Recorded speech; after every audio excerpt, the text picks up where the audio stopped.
దేవుని సంకల్పం మైనస్ క్రీస్తునందు బయలుపరచబడిన మర్మము.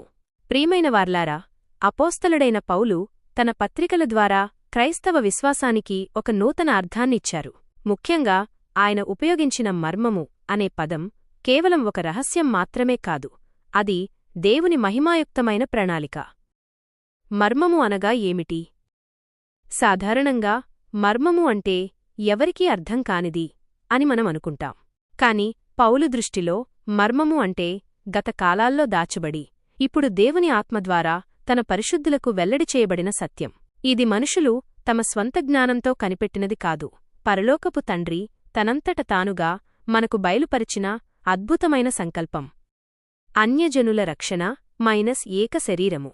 దేవుడు పౌలు ద్వారా బయలుపరిచిన ప్రధానమైన మర్మము అన్యజనుల రక్షణ. ఒకప్పుడు రక్షణ కేవలం యూదులకే పరిమితమని భావించేవారు. అయితే సువార్త ద్వారా అన్యజనులు కూడా క్రీస్తుయేసునందు యూదులతో సమాన వారసులుగా, ఒకే శరీరములోని అవయవాలుగా, దేవుని వాగ్దానములో పాలివారుగా మారారని ఎఫెసీయులకు రాసిన పత్రికలో పౌలు స్పష్టం చేశారు. గోడలన్నీ కూలిపోయి క్రీస్తునందు అందరూ ఒక్కటవ్వడమే ఈ మర్మములోని గొప్పతనం. మనలో ఉన్న క్రీస్తు మహిమ నిరీక్షణ. మరో కీలకమైన విషయమేమిటంటే విశ్వాసులైన మనలో క్రీస్తు నివసించడం. కొలొస్సీయులకు రాసిన పత్రికలో పౌలు దీనిని మహిమ నిరీక్షణ అని పిలిచారు. అపారమైన మహిమ కలిగిన దేవుడు సామాన్యమైన మనుషుల హృదయాలలో నివాసం చేయడమనేది ఊహకందని మర్మము.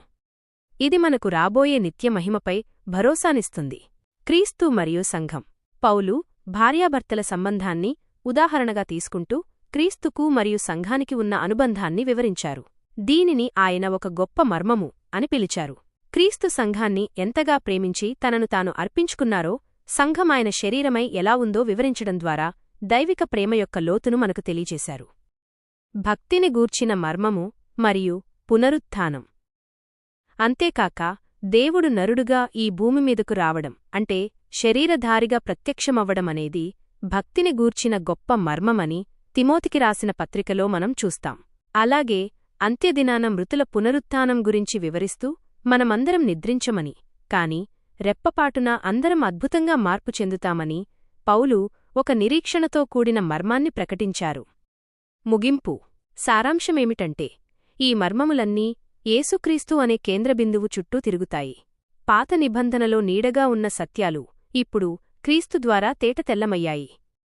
దేవుని రక్షణ ప్రణాళిక కేవలం ఒక జాతికి కాక సర్వలోకానికి అందుబాటులోకి రావడమే ఈ మర్మము వెనుక ఉన్న అసలైన ఉద్దేశం.